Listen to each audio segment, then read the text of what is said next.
What's up, everybody? It's your boys Gin and Juice back at it again. And today we want to talk a little bit about the hobby and what's going on. Obviously, you already know about the Fanatics deal. That's coming up pretty soon.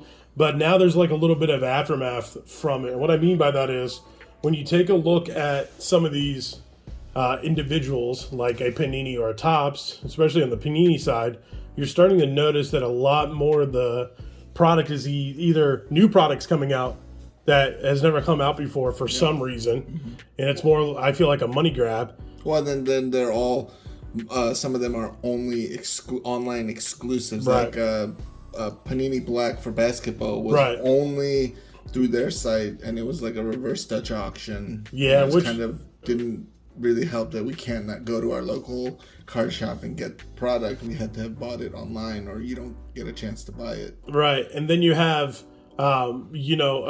like sets that only showed up in Chronicles, for instance, like Recon is getting its own print run, and it's delaying the release of premium product that people want to collect, that want to be a part of.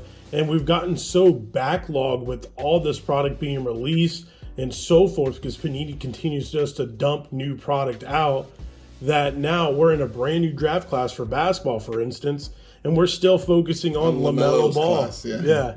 Which is absolutely crazy. Now I get it that it's sometimes there's a delay in product, and there was COVID and things like that. Exactly. So I get it to an extent, but right now it's pretty.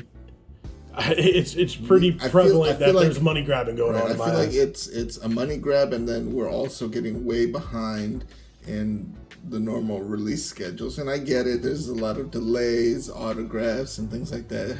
The stickers have to be done, and players are currently playing and things like that. So we get that. But I mean, if they have time to make new product, I mean, I'm pretty sure that they'll have time to try to catch up on things that they need to catch up. So let's focus on that particular piece first, the brand new product. So like Recon and so forth. Product that came out, and it was a little bit different about that product is before in like the Chronicles piece, the cards used to be a little bit thinner. Now they're a little bit thicker. And when you look at these cards and the print quality, it just feels like this is a set that was just rushed, put together. And if you look at the quality of the cards, I mean, there's dings, there's dents, that it feels like there's soft corners. It feels like the material they used didn't stick to the card, well enough. Now, granted, there's some awesome, beautiful parallels in this set. And some of them do look a little bit clean.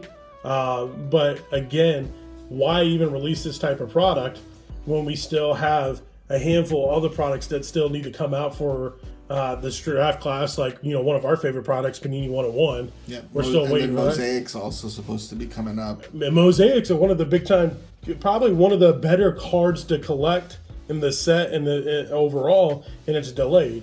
Yeah, I feel like we're gonna run into this problem now, and when we get into next year, are we going to, by the end of the season, will we now just be getting into like this current draft class's cards? Kate Cunningham, Green, and all those guys. Yeah, exactly. It's like, is that when we're gonna start collecting their cards, and then what's gonna happen to the price? Because usually, it's all speculative, and there's a few people that may like, oh, these guys are pretty good, and they might affect the price. But if by the season ends and we already know how well they're performing their rookie year, does that mean now if Kate Cunningham has a phenomenal season, now all of his products that are coming out with his rookie cards, are they just gonna 2x, 3x even before the product hits the shelves and hits our hands? Like, I mean, it's or really he's performing so bad, potentially he might do the exact opposite. Will it even be worth opening? Now, granted, that could be an advantage to our wallets, but at the same time too, we need content to open up for the channel and everybody to engage. I don't know if Panini will ever lower the price.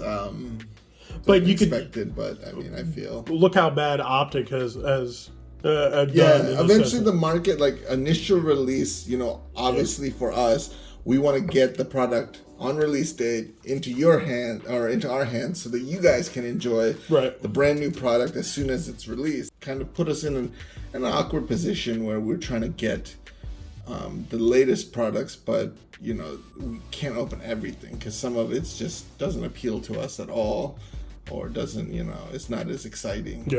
And then that leads into that problem that we're having, is like we have like a month where we'll have like 50 new products come out, and then we'll have like a period where there's nothing that comes out, maybe a few like collegiate stuff, and we don't open. There's no consistency, so it's not like, you know, we might go a month where we're like, oh man, do we open another, you know, optic basketball? And we're like, ooh, slap ourselves in the face, or should I go Panini hunting or Prism hunting again? Do we open another box of Prism basketball? I mean, it's my wallet can only take enough. You know? Exactly. It's crazy because, you know, you guys see us open up all this product and think we have an infinite amount of cash. And granted, we're blessed in certain areas when it comes to being able to get this product. But, you know, money doesn't grow on trees for us. It still takes hard work.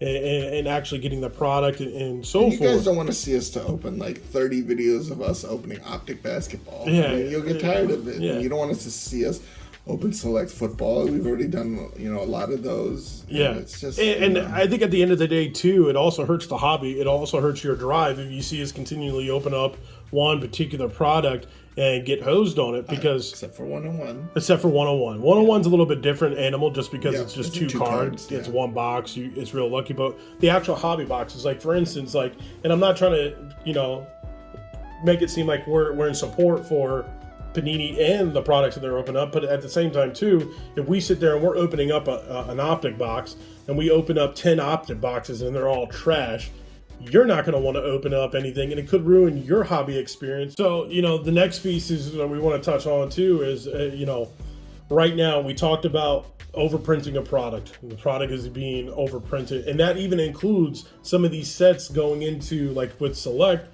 now having retail product. That whole retail product piece with Select, they like forced that to come out, well, luckily they made the mistake with football, and then they kind of corrected it, or is corrected with the Select retail basketball, I guess. Yeah, but be like the blues, and you'll be able to tell.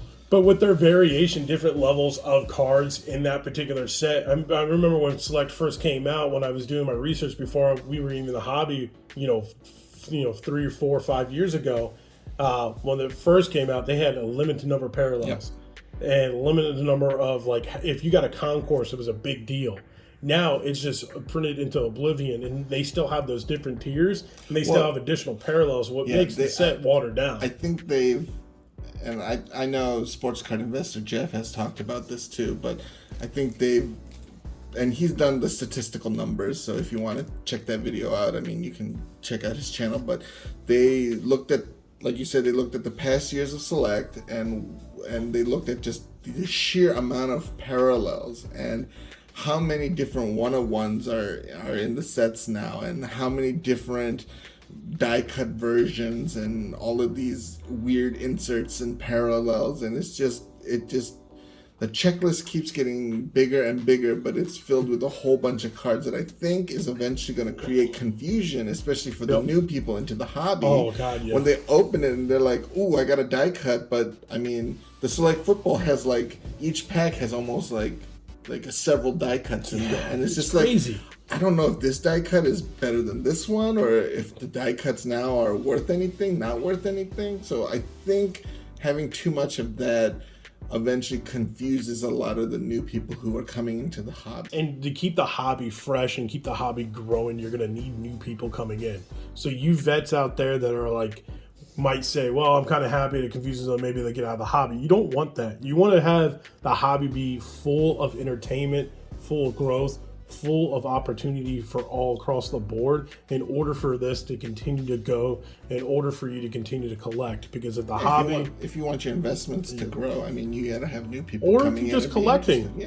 If you're just collecting, the companies are not going to continue to make cards if they're not seeing their own money, you know, seeing themselves making money into it, period.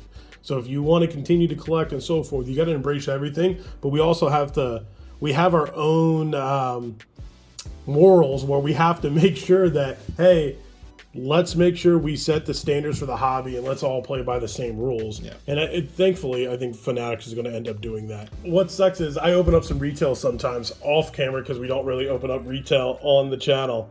But I found some places where I can get retail where no one looks.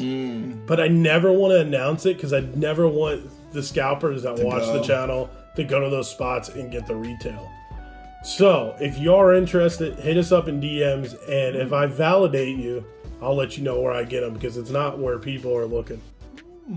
So there's a little nugget. I found multiple stores where I get a little gem. I get retail all the time, and I know they're in your area. I know for a fact. Well, see, there you go. That's why you got to be subscribed and follow us, because Absolutely. you might get a little gold nugget like that. A little gold nugget. You never know. We'll talk to you soon. Deuces. Dab.